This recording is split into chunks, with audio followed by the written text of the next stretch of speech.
Hello, welcome to another online guitar lesson. And what we'll be discussing today will be the walking bass. Specifically, we'll be talking about the Beatles song Let It Be, and I'll be using the addition from Hal Leonard's Essential Elements for guitar. Walking bass is a very, very common concept, really in all styles of music, in which you take a chord. Let's take, for example, a G chord, and let's take a C chord. So what you want to do when you walk the bass is you play G and fill in the notes from G to C. So those notes are G, A, B, and C. And these should always be diatonic, meaning always within the key. So you have to have a little bit of understanding of music theory, especially scales, in order to understand which notes are correct. But again, if you take a G chord, walk the notes in between G to A to B and landing on a C. Heard a lot in country music and so on.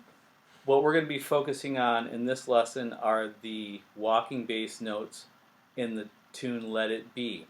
So the tune Let It Be contains the chords C, a 1 chord, a G chord, which is a 5, a 6 chord, which is A minor, a 4 chord, which is F, and a 1 chord, which is C. And because the way this is notated in the book, it's notated in 4/4. So which means that this tempo would go quite fast, something like this: 1, 2, 3, 4, 1, 2, 3, 4, 1, 2, 3, 4, 1, 2, 4, 1, 2, 3, 4, and so on. The melody moves kind of quickly. So as a general rule, when you have a fast-moving melody or a kind of busy melody, you want your accompaniment to be fairly on the slow or mellow side. So I suggest 2 strums per bar, which would give us half notes. So it would sound like this, the strumming pattern: 1, 2, 3, 4. 1, 2, 3, 4.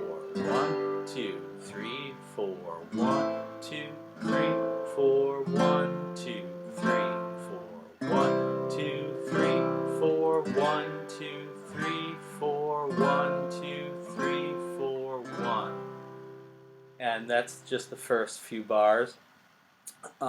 So where we want to use the walking bass notes in this are on the very end of the second line, the end of the third line, and the second to last bar. So these will always be on an F chord walking down to a C chord. So what we want to do to focus on the walk is walking from F down to C. So the notes that are in between, we have an F chord, walking down to E note, walking down to a D note, walking down to a C chord. So the whole line will be chord, walk E, walk D, and a C chord, in which you will be able to find on the next slide. You will see that in modern notation. So I'll cut to that for a second, and you can pause it and just kind of digest that, and we'll come back to doing the whole piece.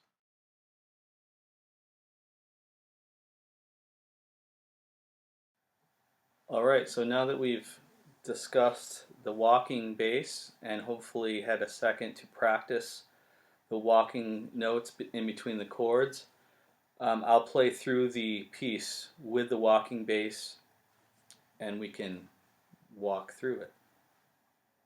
So the tempo: 1, 2, 3, 4. 1, 2, 3, 4. 1, 2, 3, 4. 1, 2, 3, 4. 1, 2, 3, 4. 1, 2, 3, 4. 1, 2, 3. Here comes the walk. Walk. 2, 3, 4. 1,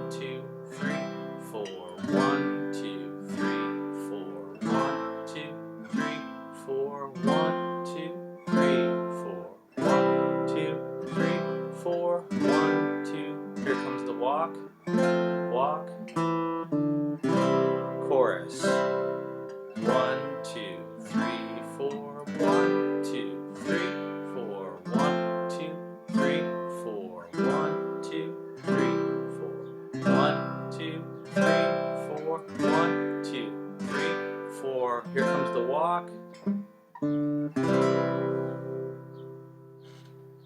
And there's the complete piece. So for the final exam, what you will be responsible for is playing the chords with the walking bass while I play the melody. The chords and melody will be available in a recording which I will forward to you within a day or so. Also, one thing to think about at the very end of this piece is kind of interesting. You have what's called a plagal cadence. Normally, a authentic cadence would sound like this. So C, G, C, gives it a more completeness to it.